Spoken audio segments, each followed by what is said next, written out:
Sering kita lihat orang yang hijrah ini nggak konsisten. Baru dia berubah, tapi baru hanya mengikuti gaya dan tren saja. Kemudian tidak istiqomah. Nah, kita berharap perubahan kita ini, hijrah kita ini adalah hijrah yang istiqomah. Hijrah yang dibimbing. Hijrah yang senantiasa berlandaskan ilmu. Makanya orang kalau sudah hijrah, tugas pertamanya adalah apa? Menambah ilmu. Belajar lagi tentang Islam yang baik, sholat yang benar, bagaimana supaya bisa istiqomah, gak bolong-bolong lagi. Bagaimana caranya kita berpuasa, baik yang sunnah maupun yang wajib. Bagaimana kita hormat kepada orang tua, bakti pada orang tua, kepada pimpinan, ya. Ini harus kita hidupkan lagi, ilmu. Karena kalau tanpa ilmu, kita berjalan tidak punya landasan, tidak punya wawasan yang benar, bisa jadi kita keseret hijrah ikut-ikutan. Ya mohon maaf ya, bukannya saya nggak setuju, langsung berubah pakai jenggotnya tebal, kemudian jidatnya dihitemin, celananya dipotong gitu ya. Nah, kemudian disuruh ikut pengajian begini-begini tanpa kita tahu. Saya nggak mempermasalahkan, itu memang sunnah, tapi tidak harus kemudian kita paksakan yang sunnah itu menjadi pokok, menjadi yang wajib. Kalau di satuan kita tidak ada peraturan seperti itu, bahkan mungkin tidak memperkenankan seperti itu, ya kita jangan memaksakan diri. Lalu kemudian kita menganggap, oh ini institusi negara ini nggak sesuai dengan Islam. Lalu kemudian kita menyalah-nyalahkan, mentogut-togutkan, lalu mengkafirkan masyarakat yang tidak mau melaksanakan model-model hijrah seperti yang dikenalnya secara sembarangan gitu ya. Nah, itu tidak boleh seperti itu.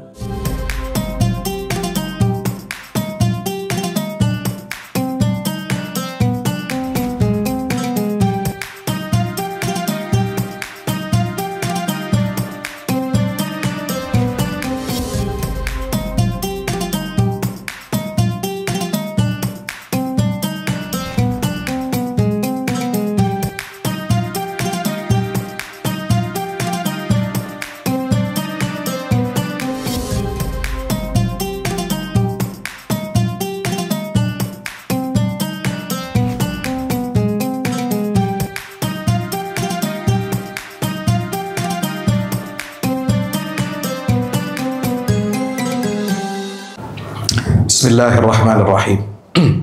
Raditu billahi rabba wa bil islami dina wa bi Muhammadin nabiyya wa rasula. Subhanaka la ilma lana illa ma 'allamtana innaka antal alimul hakim. Rabbi zidna ilma warzuqna fahma. Rabbi yassir wa la tu'assir fa inna taysiral asir 'alaika yasir. Allahumma amin. Hayyikum bi tahiyyatil Islam. Assalamualaikum warahmatullahi wabarakatuh. Waalaikumsalam. Yang kita cintai, kita hormati bersama Bapak Laksamana Muda TNI Bambang Irawan SE MTR Opsla selaku Wakil Komandan Pus Hidrosal TNI Angkatan Laut yang mudah-mudahan senantiasa diberkahi oleh Allah Subhanahu wa Ta'ala. Amin. Ya Rabbal Alamin. Beliau mewakili Bapak Komandan Pus Hidrosal, Pak Dr. Budi Purwanto. Luar biasa, tadi kami sempat mengobrol di dalam tentang tugas pokok dan fungsi daripada Pus Hidrosal. Karena mohon izin, saya baru pertama kali juga mendengar adanya badan ini, jadi masih gaptek. Ya, jadi saya perlu menggali informasi dari beliau-beliau ini, luar biasa tadi.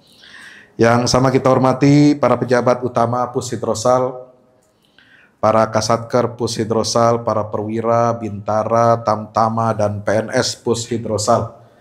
Yang insya Allah yang besar tidak disebutkan gelarnya, yang kecil mohon maaf tidak disebutkan namanya, tapi semuanya insya Allah senantiasa mulia dan diberkahi oleh Allah Subhanahu wa Ta'ala. Amin ya Rabbal Alamin.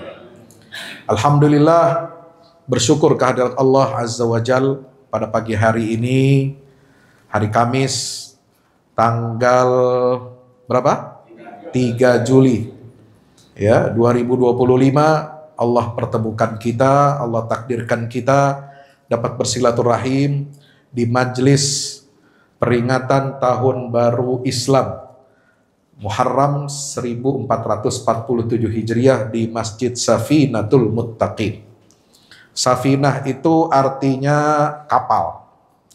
Al-muttaqin adalah orang-orang yang bertakwa.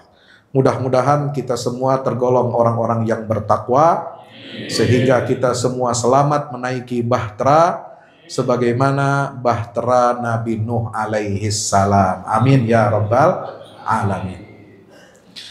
Setelah memuji dan puji syukur kehadirat Allah Subhanahu wa taala, mari kita senantiasa bersalawat salam kepada junjungan Nabi kita Muhammad sallallahu alaihi wasallam. Allahumma salli ala Muhammad wa ala ali Muhammad. Assalatu wassalamu alaika ya Rasulullah. Saudaraku, hadirin hadirat yang dimuliakan Allah Azza wa Jal, pada kesempatan yang indah, pada kesempatan pagi hari yang cerah dan berbahagia ini, luar biasa saya mendapatkan sebuah kehormatan, mendapatkan undangan istimewa dari Pushidrosal TNI Angkatan Laut. Ya, padahal ini jaraknya dari rumah saya nggak terlalu jauh. Dari rumah saya kemari cuma 15 menit. Ya, biasanya kalau ngundang penceramah, panitianya deg-degan. Kenapa? Karena rumahnya di Bekasi, di Tangsel, ya, di Depok macet. Nah, kalau ke rumah saya insya Allah lancar. Kalau kemari, ya, alhamdulillahi rabbil alamin. Hadirin hadirat yang dimuliakan Allah Subhanahu wa taala, peringatan Tahun Baru Islam 1447 Hijriah ini merupakan sebuah momentum bagi kita untuk refleksi. Ya, bukan refleksi pijat kaki, bukan. Bukan kita refleksi, kita massage ya. Tapi refleksi di sini adalah kita harus senantiasa menjadikannya sebagai momentum untuk evaluasi diri. Evaluasi keumatan, evaluasi kebangsaan, ya. Karena kita sudah melewati masa yang begitu panjang. Kita sebagai bagian dari umat baginda Rasulullah sallallahu alaihi wasallam, ya, kita semua mendapatkan karunia yang luar biasa. Ya, kebesaran Nabi Muhammad, kebesaran Islam, kebesaran kaum muslimin dalam sejarah perjuangannya peradaban Islam ini tidak lepas dari apa? Dari adanya anugerah Allah Subhanahu wa taala yang dinamakan dengan laut. Ya, laut itu di dalam Al-Qur'an sering disebut, sering diulang-ulang, ya. Ada kurang lebih kata al-bahru di dalam Al-Qur'an itu, kalau saya lihat di sini dalam catatan saya, kata al-bahru di dalam Al-Qur'an itu jumlahnya ada kurang lebih, kalau kita cek di dalam Al-Qur'an ini ada 36 ayat. 36 ayat dalam Al-Qur'an menggunakan kata diksi al-bahru, artinya lautan. Belum lagi di dalam Al-Qur'an itu ada juga bukan cuma satu lautan, tapi disebutkan dua, al-bahrain, majma'al bahraini. Ya, kalau saudara baca kisah tentang pertemuan Nabi Musa dengan Khidir alaihi wassalam, itu disebutkan ada tempat bertemunya dua lautan. Atau di dalam surah Ar-Rahman, marajal bahraini yaltaqiyan bainahuma barzakhun la yabghiyan. Itu juga disebutkan adanya dua jenis lautan. Masya Allah, tabarakallah. Ya, hadirin dirahmati Allah, salah satu nikmat Allah karunia kepada manusia ini adalah Allah tundukkan lautan itu untuk kepentingan manusia. Artinya apa? Bahwa di dalam laut, samudra yang luas yang ada di atas di permukaan bumi ini, itu menghimpun potensi, menghimpun kekayaan-kekayaan yang telah Allah siapkan untuk kepentingan dan kebaikan seluruh umat manusia. Maka kita bersyukur kepada Allah, negeri kita yang ada di Katulistiwa, yang dikenal dengan sebutan Zamrud Katulistiwa, negeri yang bukan hanya indah, kepulauan yang hijau, ya, banyak pegunungan, perbukitan, kemudian juga pantai lautnya salah satu yang terpanjang di dunia. Alhamdulillah. Ya, maka dengan segenap kekayaan alam yang Allah limpahkan, anugerahkan kepada negeri kita ini, baik yang ada di daratan dan di lautan, itu maka mari kita senantiasa bersyukur kepada Allah Subhanahu wa ta'ala. Wa sakhkhara lakumul bahra litajriyal fulku bi amri. Allah Subhanahu wa taala telah menaklukkan, ya, telah menundukkan lautan itu untuk kalian. Supaya apa? Kapal-kapal bisa berlayar, ya, kemudian manusia bisa mengeksplorasi, ya, kekayaan alam yang ada di lautan ini bisa digunakan untuk koneksi perdagangan, koneksi hubungan internasional, saling mengenal antar bangsa. Dulu sebelum ada transportasi udara, ya kan? Semua mengandalkan apa? Laut. Alhamdulillah. Perjalanan laut tentu lebih cepat daripada dulu. Zaman dulu orang pakai berangkat dari satu benua ke benua lain pakai kuda, pakai unta. Ya, tentu memakan waktu lebih lama. Nah, dengan adanya lautan ini itu bisa mempersingkat, ya. Terutama bisa mengangkut barang-barang yang begitu banyak di dalam kapal, ya, menyeberangi samudra, menyeberangi antar benua, antar negara. Dan itulah yang didorong di dalam peradaban Islam, ya. Jadi kalau kita baca dalam sejarah Islam ini, Bapak Ibu dirahmati Allah, saya sempat memberikan materi tentang apa? Tentang kejayaan laut dalam peradaban Islam, ya. Saya pernah membuat materi tentang kejayaan laut dalam peradaban Islam ini sungguh luar biasa, ya. Nabi SAW sendiri yang mengendorse. Apa mengendorse artinya? Mendorong, ya, memberikan testimoni. Dalam hadis Nabi SAW yang diriwayatkan oleh Ummu Haram, ya, Ummu Haram binti Milhan, Nabi SAW bersabda, ini sebagai bentuk pujian, ya, pujian kepada apa? Kepada angkatan laut ini, subhanallah. Bagian dari ayat wa'iddu lahum mastata'tum min quwwatin wa min ribatil khair. Kalau Bapak Ibu Saudara yang mendengarkan, ya, di surat Al-Anfal itu ayat 60 ada ayat. Ayat artinya perintah tentang kita semua untuk melakukan persiapan-persiapan. Untuk membuat persiapan. Wa'iddu lahum. Persiapkanlah untuk menghadapi musuh-musuh kalian.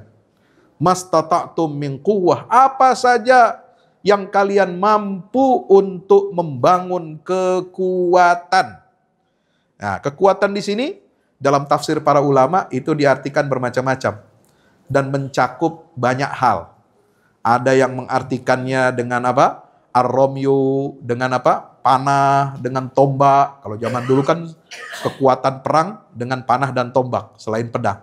Ada yang mengartikannya juga dengan, kalau di zaman modern itu dengan kita harus membangun apa? Kekuatan sistem pertahanan udara, roket, rudal, ya, dan amunisi-amunisi senjata lainnya. Dan yang tidak kalah penting, ini disebutkan di dalam tafsir Ibnu Katsir. Salah satu kekuatan yang didorong oleh Islam, oleh Al-Quran untuk kita bangun adalah kekuatan armada laut. Ini dalam tafsir Ibnu Katsir. Jadi kuwah di situ adalah kekuatan al-bahriyah, al-quwwatul bahriyah. Mudah-mudahan, ya, Bapak Ibu semua yang berkhidmat, ya, yang mengabdi di matra angkatan laut kita, Tentara Nasional Indonesia, ini berarti Bapak Ibu semua sedang menjalankan salah satu perintah Allah dalam Al-Quran, surah Al-Anfal ayat 60. Wa'iddu lahum mastata'tum min quwwah. Luar biasa. Makanya Nabi SAW bersabda, awwalu jaishin min ummati, pasukan pertama, ya, di kalangan umatku, yaghzunal bahra, yang mereka berperang melalui lautan, ya, menyeberangi lautan, qad aujabu, maka mereka telah berhak, wajib untuk mendapatkan apa? Surganya Allah Subhanahu wa ta'ala. Jadi angkatan perang ini nggak main-main. Jadi Rasulullah itu bukan cuma kenal angkatan darat saja. Perang melalui apa? Di daratan, ya, menggunakan kuda, kemudian menggunakan unta, kemudian menggunakan senjata-senjata konvensional yang ada di darat. Tapi Nabi sudah mengendorse. Ini hadis diriwayatkan oleh Bukhari Muslim. Bapak Ibu dirahmati Allah. Kalau kita lihat, ya, hadis sahih Bukhari Muslim ini kan kitab hadis yang paling sahih. ya, kitab paling sahih yang ada setelah Al-Qur'anul Karim. Nah, ini yang kita pegang, kita yakini di kalangan umat Islam, wabil khusus Ahlus Sunnah wal Jamaah. Alhamdulillah. Jadi pasukan pertama dari umatku, ya, yang berperang menyeberangi lautan, mereka itu qad aujabu. Mereka itu berhak dan wajib untuk mendapatkan surganya Allah Subhanahu wa ta'ala. Luar biasa. Kemudian kata Nabi SAW, orang yang berperang, ya, sebagai mujahid di lautan itu, ya, kalau ketika dia mendapatkan syahadah, maka dia mati sebagai syuhada. Kemudian kalau ada yang tenggelam sedang menjalankan misi di lautan, ya, maka Nabi SAW mengatakan lahu ajru syahidaini, dia mendapatkan pahala 2 orang yang mati syahid. Subhanallah. Maka itu Bapak Ibu dirahmati Allah, saya sangat bersenang, berbahagia hari ini bisa melihat, bisa menyaksikan dari dekat, ya, teman-teman para perwira, para bintara, tamtama di Matra Angkatan Laut ini, terutama di Pushidrosal, Pusat Oseanografi, ya, TNI Angkatan Laut, yang juga menjadi bagian dari badan negara. Alhamdulillah. Ini jarang-jarang. Saya baru tahu ada badan negara yang langsung melekat di tubuh TNI Angkatan Laut. Itu. Ini barangkali satu-satunya, ya, badan negara yang bertugas untuk melakukan pemetaan, ya, di laut kita ini yang sangat luas. Negara poros maritim terbesar di dunia. Sudah saatnya kita harus kuat, bukan hanya di darat, bukan hanya di udara, juga termasuk di lautan luas kita, insya Allah. Tema kita Bapak Ibu dirahmati Allah pagi hari ini luar biasa. Wah, temanya panjang ini. Ya, hijrah, berani berubah, menjaga amanah, perkuat ukhuwah menuju masa depan berkah. Waduh, luar biasa. Ini berarti saya harus bagi bagi menjadi beberapa bagian ini, ya. Tapi singkat-singkat saja, insya Allah, ya, mudah-mudahan pertemuan kita ini mendapatkan berkah dari Allah Subhanahu wa ta'ala. Amin ya rabbal alamin. Bapak Ibu dirahmati Allah, hijrah ini bagi kita, ya, bukan sekedar pindah tempat. Ya, kalau di angkatan tentara kita itu ada istilah mutasi. Ya, ada istilahnya penempatan, ya. Nah, itu tidak sama. Ya, hijrah ini bukan mutasi. Hijrah ini bukan sekedar pindah tempat. Hijrah ini adalah keberanian kita untuk berubah. Berubah dari apa? Dari hal-hal yang negatif kepada hal-hal yang positif. Makanya Nabi SAW bersabda, al-muhajiru man hajara ma nahallahu anhu. Dalam hadis sahih, baginda Rasulullah Muhammad SAW bersabda, orang yang berhijrah itu siapa? Dia adalah orang yang hajar, meninggalkan apa-apa yang dilarang oleh Allah Subhanahu wa ta'ala. Hadirin dirahmati Allah, kita harus kembali kepada jati diri kita sebagai hamba.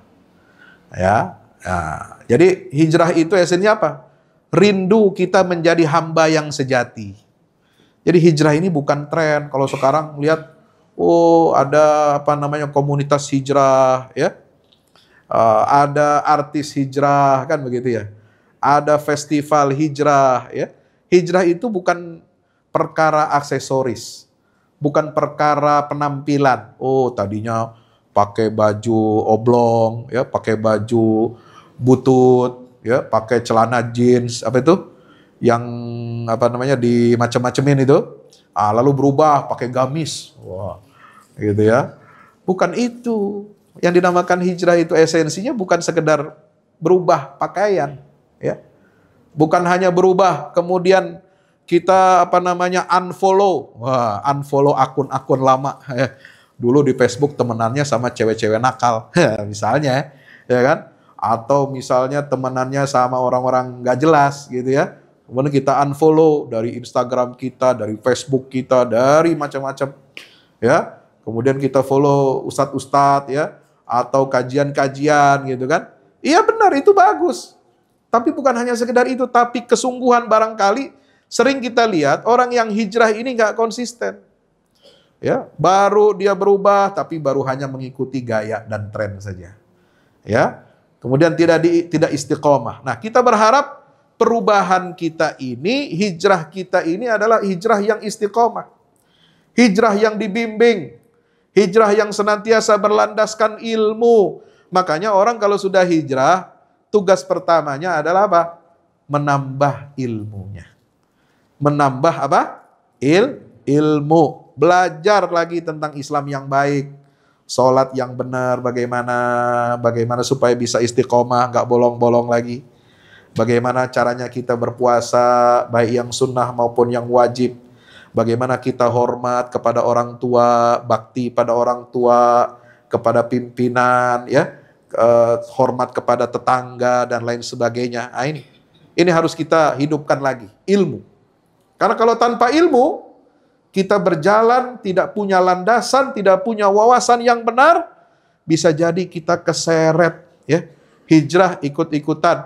Oh, pakai baju begini. Oh, harus pakai mohon maaf ya, bukannya saya nggak setuju, langsung berubah pakai jenggotnya tebal, kemudian jidatnya dihitemin gitu ya, kemudian apalagi celananya dipotong gitu ya. Nah, kemudian disuruh ikut pengajian begini-begini tanpa kita tahu. Saya nggak mempermasalahkan, itu memang sunnah, ya, sunnah isbal, sunnah kemudian pakai berjanggut, tapi tidak harus kemudian kita paksakan yang sunnah itu menjadi pokok, menjadi yang wajib. Ya, kalau di satuan kita tidak ada peraturan seperti itu, bahkan mungkin ya tidak memperkenankan seperti itu, ya kita jangan memaksakan diri. Ya, lalu kemudian kita menganggap bahwa ini institusi negara ini nggak sesuai dengan Islam, gitu ya. Lalu kemudian kita menyalah-nyalahkan, mentogut-togutkan, lalu mengkafirkan masyarakat yang tidak mau melaksanakan ya model-model hijrah seperti yang dikenalnya ya secara sembarangan gitu ya. Nah, itu tidak boleh seperti itu. Makanya pentingnya ilmu ini. Insya Allah ya. Kemudian kita juga harus berhati-hati ketika kita melakukan hijrah ini, harus pasang niat yang benar. Kenapa? Karena berani berubah itu harus punya niat yang betul. Ya, sebagaimana sahabat-sahabat Nabi dulu luar biasa perjuangannya. Ya, kalau tidak punya niat yang lurus, niat yang benar karena Allah Azza wa Jalla, tidak mungkin para sahabat Nabi ini rela untuk berkorban. Mengorbankan hartanya, nyawanya, keluarganya. Coba lihat Nabi SAW. Ya, beliau itu bukan orang sembarangan, bukan orang miskin. Ya, beliau itu bukan orang pengangguran, dia kaya itu.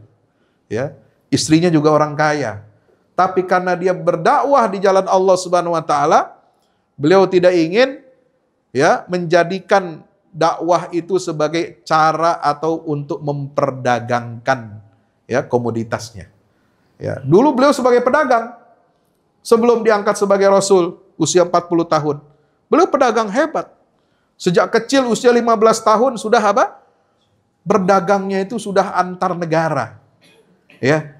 Jadi Nabi itu dagang itu bukan profesi sampingan, itu profesi utamanya dagang beliau itu. Mengenal bangsa-bangsa, dibawa oleh Abu Thalib pamannya. Ya, berdagang ke negeri Yaman, berdagang ke negeri Syam. Rihlatas syita'i was-saif. Ada ayat surat namanya surat Quraisy. Quraisy ini nama suku bangsa ya asal Nabi kita Muhammad SAW. Ya, apa? Keutamaan bangsa Quraisy apa? Suka berdagang. Dan punya hubungan koneksi perdagangan dengan kerajaan-kerajaan besar dunia. Maka disebutkan apa? Li'ilafi Quraisy, ilafihim. Ilaf di situ bukan hanya kebiasaan maknanya. Tapi ilaf itu adalah fakta-fakta, perjanjian-perjanjian, keistimewaan-keistimewaan yang didapat oleh bangsa Quraisy ketika mereka menjadi bangsa pedagang yang memiliki hubungan jaringan internasional. Ya. Maka orang-orang Quraisy ini walaupun tinggalnya di tengah gurun pasir, Pak, ya, di Mekah, lembah tandus, Tapi mereka bisa hidup nyaman, bisa hidup makmur, kaya raya. Ya, kira-kira persis kayak zaman sekarang siapa? Kayak Singapura lah ya. Singapura kan nggak punya kekayaan alam, Pak ya, betul? Nggak punya, negara kecil, kepulauan kecil itu. Ya, sementara Indonesia ini besar, kekayaan alamnya banyak. Tapi kenapa coba yuk? Nah, kalau kita bicara tentang tingkat kesejahteraan, tingkat kemakmuran, pendidikan, kalau kita bandingkan Singapura dan Indonesia kok jomplang sekali. Saya lihat pernah baca PDB mereka itu kan memang jauh di atas kita. Kemudian per kapitanya juga. Nah, saya lihat kulik-kulik anggaran. Ya, anggaran untuk apa? Untuk riset dan pengembangan. Nah, ternyata anggaran riset dan pengembangan ya di Singapura itu sangat tinggi. Ya, itu sudah mencapai hampir 3% dari PDB-nya. Ya, hampir 3% dari PDB-nya. Itu sumbangan per kapita rakyat atau warga Singapura untuk riset dan pengembangan itu mencapai 1.800 sekian US dollar per tahun per orang. Ya, menyumbangkan dana anggaran riset untuk negaranya. Sementara Indonesia baru menyumbang per kapita kepalanya hanya 8 dolar. Kira-kira jauh apa tidak? Jauh. Padahal kita punya kekayaan alam yang luar biasa. Subhanallah. Kok yang paling tinggi itu apa, Pak? Paling tinggi itu Israel sama Korea Selatan. Ya, itu dana risetnya, anggaran risetnya itu 4,3% dari PDB-nya. Ya, luar biasa itu. Ya, Israel ini kecil-kecil negaranya, ya jumlahnya nggak sampai 10 juta warganya, tapi dia apa? Cabai rawit itu. Makanya dia bisa petantang-petenteng itu. Bisa ngatur Timur Tengah itu, ya. Tentu dengan dukungan kekuatan negara adidaya. Apa yang ingin saya katakan di sini, Bapak Ibu yang dirahmati Allah Subhanahu wa taala, bahwa kita harus memanfaatkan sumber daya kita, kekuatan kita untuk apa? Untuk hijrah. Hijrah dari ketertinggalan. Hijrah dari kemiskinan, ya. Hijrah dari apa? Dari ketidakberdayaan kita, ya. Jangan mau lagi kita dibodoh-bodohi, jangan mau lagi kita dibikin lemah ya oleh bangsa-bangsa lain. Kita harus berani tampil. Kenapa? Berdiri di atas kaki kita sendiri ini memerlukan proses yang tidak mudah, dan ini harus apa? Berangkat dari semangat hijrah yang mana kita harus berani untuk berubah insya Allah. Maka harus ada visinya. Ya, visi itu harus ada pemimpinnya. Pemimpin harus tahu bagaimana visinya untuk membawa perubahan, transformasi besar bagi bangsa Indonesia yang besar ini. Maka kita berharap ya, dan kita senantiasa doakan para pemimpin-pemimpin kita ya yang visioner bisa membawa transformasi besar yang ke arah yang lebih baik untuk kemajuan bangsa dan negara yang kita cintai ini. Yang kedua adalah setelah berani berubah apa? Kita harus punya apa? Sifat menjaga amanah. Bapak Ibu dirahmati Allah Subhanahu wa taala, ketika kita ini memutuskan untuk berani berubah, ya, maka kita harus memikul amanah besar. Ya, bukan hanya sekedar berani berubah aja. Ya, itu dibalik keberanian kita untuk berubah, kita punya amanah yang besar. Ya, apa amanah yang besar itu? Menjaga komitmen kita di hadapan Allah. Ya, jangan udah niat berani berubah, ya, jadi muslim yang baik, ya, sudah bertekad untuk menjadi warga negara yang baik, jadi anggota angkatan laut yang baik, tapi kemudian kita tidak komitmen. Nah itu. Jadi bukan hanya deklarasi berubah, ya, bukan hanya sekedar diumumkan bahwa kita berani berubah, tapi kita harus konsisten. Ya, inilah yang dinamakan komitmen. Nah, komitmen kita di hadapan Allah Subhanahu wa taala ini akan muncul manakala apa? Kita punya sifat amanah.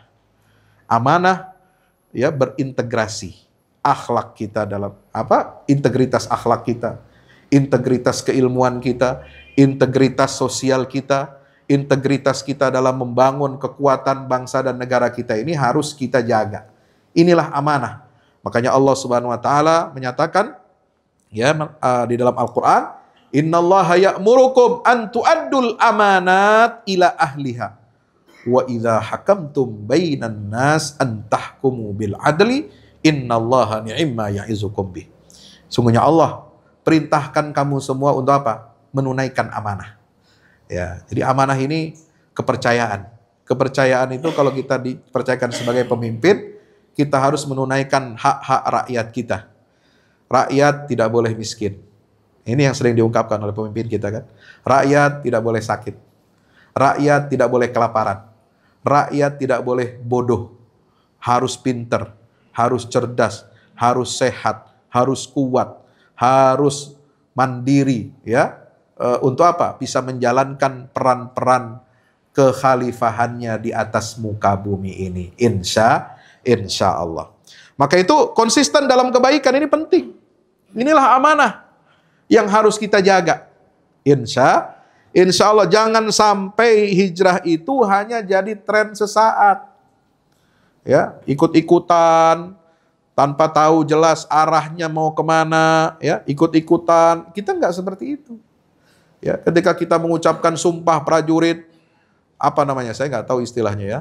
Kalau umumnya TNI namanya Sabta Marga, betul ya? Kalau di Angkatan Laut ada khusus nggak? Nama lainnya? Hah?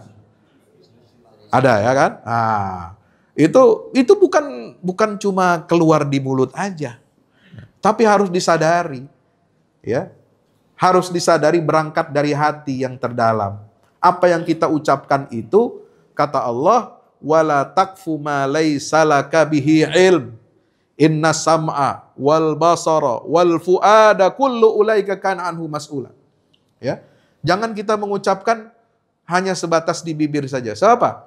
Pengucapan yang benar itu, kata Allah, harus berangkat dari keyakinan. La taqfu ma laysa laka bihi ilm.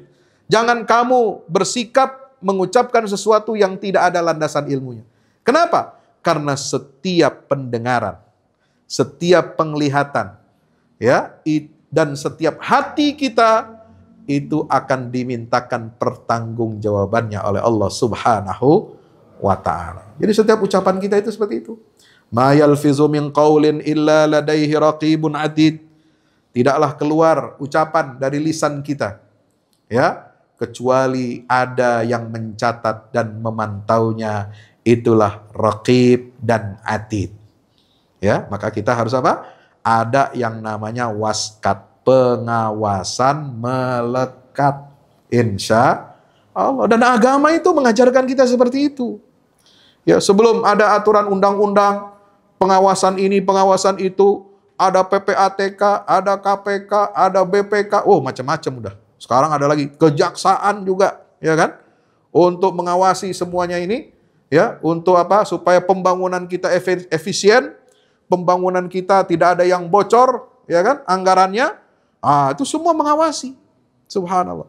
Tapi pengawasan yang paling efektif, yang paling bisa menjaga integritas kita adalah pengawasan dari dalam diri kita sendiri.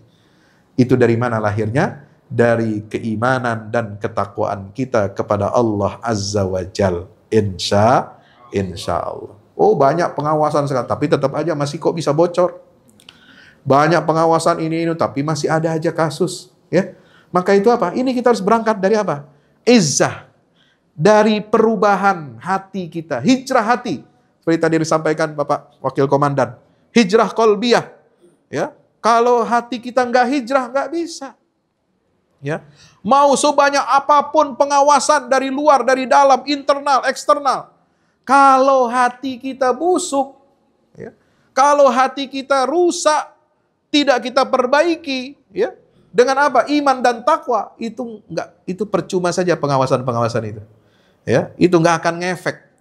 Negara akan semakin rugi dan akan semakin bangkrut kalau isi hati para PNS-nya, mohon maaf, atau aparat-aparat keamanannya, ya, pertahanannya itu tidak segera direhabilitasi, tidak segera diperbaiki. Dengan apa? Dengan peningkatan iman dan takwa kita kepada Allah Subhanahu wa ta'ala.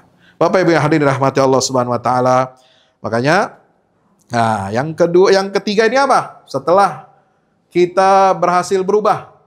Setelah kita punya komitmen menjaga amanah. Ini yang penting. Perkuat ukhuwah yang ketiga. Kenapa? Karena hijrah yang sungguh-sungguh itu, keberanian kita untuk berubah ke arah yang positif, yaitu dengan menjaga amanah, ya Bapak Ibu rahmati Allah Subhanahu wa taala, itu kita nggak bisa jalan sendiri-sendiri. Nggak bisa kita jalan nafsi-nafsi kata orang Betawi, ya. Nggak bisa lo gue, nggak bisa. Ya, kita harus bergerak bersama dalam sebuah sistem yang baik. Ya. Orangnya baik, sistemnya baik. Dan orang yang baik, sistem yang baik akan efektif kalau kita punya komitmen bersama. Inilah pentingnya menjaga apa? Ukhuwah, persaudaraan. Bukan hanya kita memandang persaudaraan sesama anak bangsa, persaudaraan kita sesama kemanusiaan, persaudaraan kita sebagai sesama muslim. Tapi bagaimana praktek ukhuwah ini bisa kita jalankan, bisa kita efektifkan dalam rangka kita meningkatkan kinerja, profesionalitas kita di satuan kita masing-masing. Yaitu dengan bagaimana? Dengan kita menjaga ritme keberanian kita untuk berubah, menjaga amanah dan komitmen kita di hadapan Allah, itu semua didukung oleh apa? Oleh kalau kita bisa berbaik bersama-sama. Melangkah dengan kebaikan itu secara berjamaah, nggak bisa sendiri-sendiri. Nah, kalau kita sendiri-sendiri nanti ada godaan dari teman. Dirinya bagus tapi temannya nggak bagus, nanti temannya colek-colek, ngajak-ngajak, ya kan? Ngajak ke tempat maksiat, ngajak judi online, gitu ya. Nauzubillah min zalik. Ngajak setelah itu biasanya judi online ini awalnya dari mana? Dari pinjaman online, ya kan? Nah ini, makanya kita harus apa? Perkuat ya ekonomi kita. Ya, jangan sampai kita tergiur dengan tawaran-tawaran ya. Nanti biasanya itu berkelindan tuh judi online dengan pinjaman online. Itu di mana-mana, dari ujung barat, ujung timur, dari kota sampai desa. Ini masalah kita ini. Ya, judi online itu biasanya berkelindan dengan apa? Pinjaman online. Ya, awalnya dikit pasang taruhannya, ya kan? Kemudian dikasih menang, biasanya gitu tuh. Diulur dulu dikasih menang. Nah, menang dikit, kemudian merasa nanti kalau pasang lagi yang lebih besar, mantap lah ini untungnya kan? Lalu datanglah itu iklan pinjaman online. Ya, datang iklan. Minjem. Jadi uang pinjam untuk berjudi. Nauzubillah min zalik. Ini nggak bisa begitu. Maka kita harus apa? Memperkuat barisan. Ya, kalau kita ingin berubah, kalau kita ingin hijrah, maka setiap individu yang menjadi anggota kita, menjadi satuan kita, kita harus pastikan mereka semua juga punya komitmen untuk bergerak bersama, ya, tidak berjalan sendirian dalam proses perubahan itu. Apa? Kita perlu komunitas, Pak. Kita perlu komunitas yang saling mengingatkan. Kita perlu kawan seiring sejalan yang berani mengingatkan, yang berani mengoreksi, yang berani meluruskan ketika kita melakukan penyimpangan dan kesalahan. Siap? Siap? Insya Allah. Makanya kalau dikoreksi sama pimpinan, ya kita harus mawas diri. Kalau pimpinan juga mohon maaf diingatkan, ya, karena tidak ada orang manusia ini yang sempurna. Ya, tidak ada yang maksum kecuali Rasulullah Muhammad sallallahu alaihi wasallam. Apa itu maksum? Terjaga, terpelihara dari kesalahan dan dosa. Ya. Kita ini semua manusia, ya kan? Mudah untuk apa? Diganggu, digoda oleh setan, oleh iblis sehingga kita menyimpang. Nah, kita harus saling mengingatkan. Tawasau bil haq wa tawasau bis sabr. Inilah kunci keselamatan kita, kata Al-Qur'an. Kalau manusia di dunia ini ingin hidup selamat, aman, ya, maka dia harus melaksanakan 4 rumus. Wal asri. Demi masa, kata Allah. Innal insana lafi khusrin. Sungguhnya manusia semuanya dalam keadaan merugi. Kecuali, kata Allah, illal ladzina amanu. Orang yang berkomitmen dengan imannya. Wa amilus salihat. Kemudian dia amalkan iman itu dalam kehidupan nyata. Itulah yang disebut amal soleh. Setelah iman, tahu ilmunya, dia amalkan. Kemudian apa? Wa amilus soleh. Wa tawasau bil haq. Dia mengajarkan. Ya, mengajarkan kebaikan, iman itu kepada orang lain. Jadi bukan pasif. Iman itu bukan untuk diri kita sendiri. Bukan untuk satu orang, dua orang, tapi untuk disebarkan nilai-nilai kebaikan. Kenapa? Karena kejahatan-kejahatan itu, kenapa dia bisa masif? Karena dipromosikan. Karena didakwahkan. Kalau kita istilah dakwahkan untuk hal-hal yang baik ya. Yang jahat-jahat juga itu pakai dakwah juga, Pak. Jangan salah. Yang jahat-jahat itu juga pakai promosi, berbayar.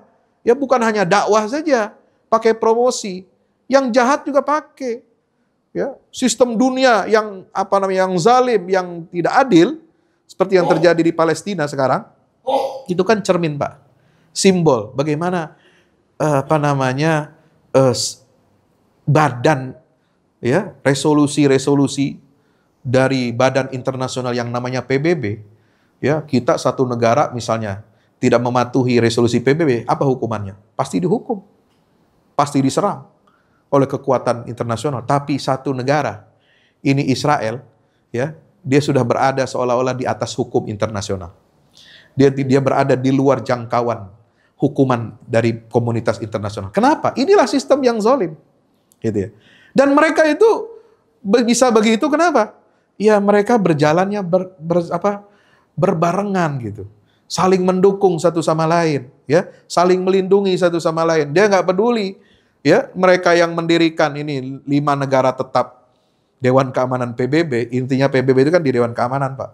Ya, semua keputusan kalau tidak dapat persetujuan dari Dewan Keamanan, nggak bisa jalan itu. Ya, ini. Jadi mereka ini sebagai ownernya. Makanya Bung Karno dulu, Masya Allah, itu luar biasa. Ya, hebat itu langkah beliau. Keluar dari PBB. Ingin merestrukturisasi PBB. Dan sekarang kan hasilnya bisa kita lihat sekarang seperti apa. Ya, betapa hukum internasional ini tidak bisa ditegakkan. Kalau sudah bicara tentang Israel, mereka tutup mata. Pelanggaran-pelanggaran resolusi tutup mata. Ya, saudara kita di Palestina yang menjadi korban. Umat Islam di dunia menjadi apa? Centang perenang. Kenapa? Karena kita selalu dilemahkan secara sistematis. Nah, itulah makanya pentingnya kita memperkuat soliditas kita. Keberjamaahan kita. Umat Islam kalau nggak punya kekuatan, Pak, Masya Allah. Ya, baik di tingkat nasional maupun di tingkat global, itu pasti apa? Selalu apa? Diinjak-injak, selalu diremehkan. Makanya umat Islam ini di tingkat dunia kalau ingin mengubah ya kondisi yang memprihatinkan sekarang seperti yang terjadi di hadapan mata kita, tiap hari jatuh korban, ya puluhan orang, ratusan orang. Ya, terakhir kemarin Direktur Rumah Sakit Indonesia di Gaza, ya dibunuh sama Israel. Dokter Marwan Sultan, ya sampai detik terakhir dia masih bertugas menjaga, ya dialah satu-satunya yang menyampaikan ke dunia internasional tentang kondisi kritis yang dihadapi oleh pasien-pasien rumah sakit. Padahal ini kan fasilitas rumah sakit itu termasuk apa? Hukum humanitarian internasional, tidak boleh diganggu, tidak boleh ditembakin, gitu ya. Tapi oleh Israel ini seolah-olah mereka ini bukan anggota daripada masyarakat internasional, ya bisa dikangkangi begitu saja. Dan ini kita sebagai bangsa Indonesia, pemerintah Indonesia, saya ingat dulu Rumah Sakit Indonesia di Gaza itu pendiriannya itu dulu disponsori langsung, disupervisi oleh Menteri Kesehatan kita, ya Republik Indonesia zaman Pak SBY, ya Ibu Profesor Dr. Fadila Supari, ya itu beliau yang bikin surat, ya dibawa oleh, kemarin ada cerita, kemarin Pak kami ada pertemuan dengan para tokoh-tokoh ya untuk menembus blokade Gaza. Dr. Sarbini, Ketua Dewan Pembina Mercy yang menggalang dana masyarakat Indonesia untuk membangun Rumah Sakit Indonesia di Gaza itu dulu beliau punya misi rahasia sebulan di Mesir sampai menembus ke Gaza. Beliau membawa surat dari Menteri Kesehatan Republik Indonesia, ya. Luar biasa. Ini bagaimana rumah sakit kita Indonesia itu, ya, itu dinistakan oleh Zionis itu. Ya, hukum internasional sudah nggak bisa lagi berbicara.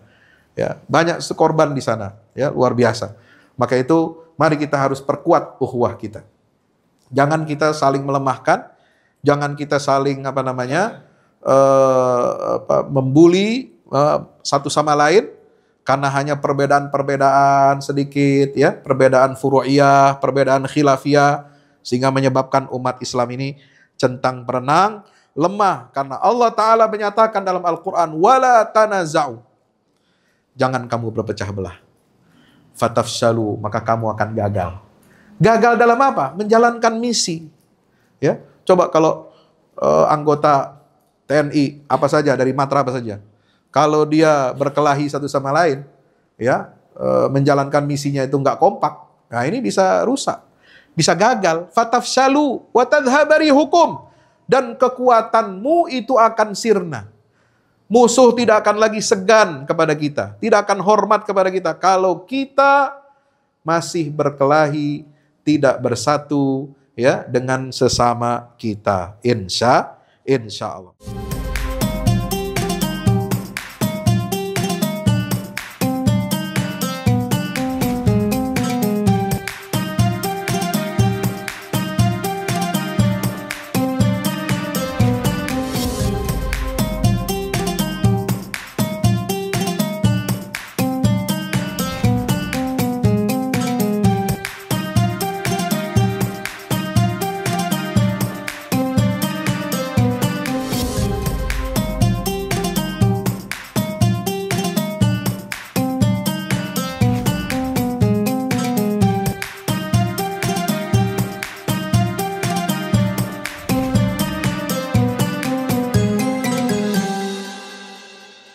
Assalamualaikum warahmatullahi wabarakatuh.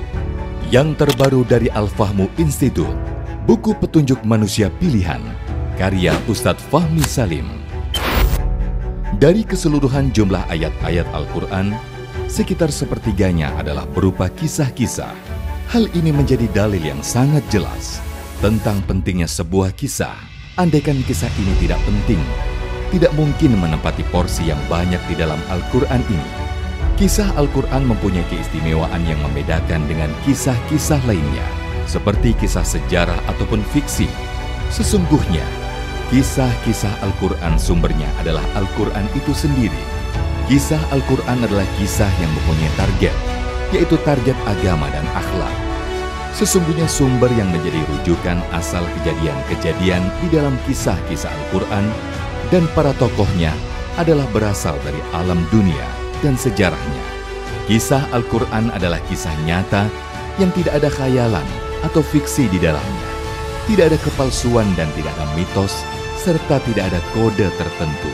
Ini dikarenakan kandungan kebenaran yang terdapat di dalam sebuah kisah Al-Quran mengenai alam semesta dan tabiat jiwa manusia, serta kisah-kisah umat manusia semuanya itu adalah kebenaran yang valid, baik secara keilmuan maupun sejarahnya. Objek dari kisah Al-Quran adalah manusia. Karena manusia merupakan tujuan utama dari adanya sebuah risalah, perintah dan larangan secara umum. Manusia itu adalah penerus dan penerima apa-apa yang terdapat di dalam Al-Quran. Kisah Al-Quran itu bukan hanya pemaparan tentang kebenaran sebuah sejarah saja, melainkan juga ada, terutama berfokus kepada sisi ibrah atau pelajarannya. Sungguh, Al-Quran diakui tidak hanya mukjizat dari segi sumber keilahiannya atau sisi kesastraannya yang indah, informasi ilmiah sainsnya yang tepat, informasi kabar gaib terdahulu dan yang akan datang, dan aspek syariatnya saja. Mukjizat Al-Quran juga berupa solusi-solusi praktis masalah kehidupan, seperti tergambarkan dalam kisah-kisah petunjuk manusia pilihan yang menjadi utusan-utusan Allah. Petunjuk manusia pilihan sudah seharusnya menjadi pemandu dan penerang jalan agar Indonesia dan dunia keseluruhan segera terentaskan keluar dari berbagai kegelapan hidup menuju cahaya peradaban yang unggul gemilang, bersendikan tauhid yang kokoh sepanjang masa. Dikemas dengan tuturan yang mengalir, bercerita tanpa menggurui, petunjuk manusia pilihan bisa menjadi khasanah di setiap keluarga untuk memetik pelajaran dari kisah-kisah manusia terdahulu, dan pelajaran itu berkaitan erat dengan kehidupan kita masa sekarang. Dapatkan segera. Wassalamualaikum warahmatullahi wabarakatuh.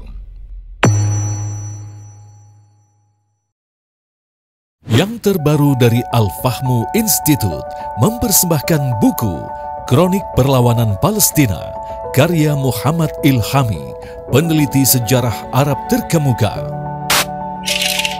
Buku ini menyajikan ringkasan sejarah Palestina modern dan kontemporer, mulai dari kemunculan gagasan kembalinya Yahudi ke Palestina hingga momen meletusnya badai Al-Aqsa pada 7 Oktober 2023, sebuah peristiwa besar yang hingga kini belum berakhir.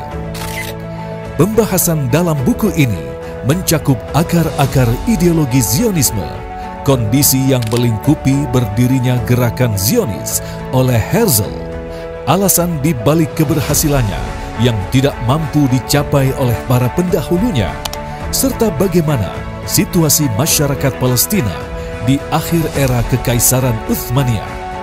Selain itu, dijelaskan pula bagaimana dunia barat berhasil menanamkan benih Zionisme yang jahat dan asing di tanah suci ini, dan mengapa bangsa Arab beserta dunia Islam di belakangnya tidak mampu mencegah penanaman benih tersebut, apalagi menghentikan pertumbuhannya yang tampak aneh, cepat, bahkan melesat seperti roket. Buku ini juga mengulas lahirnya perlawanan rakyat Palestina, tahapan perkembangannya, faktor-faktor yang mempengaruhi kekuatannya, serta momen-momen penting yang menentukan kemajuannya atau kemundurannya. Buku ini menjelaskan mengapa pada masa tertentu gerakan-gerakan non-Islam lebih menonjol dibandingkan gerakan-gerakan Islam, dan bagaimana gerakan Islam kemudian mengambil alih peran tersebut.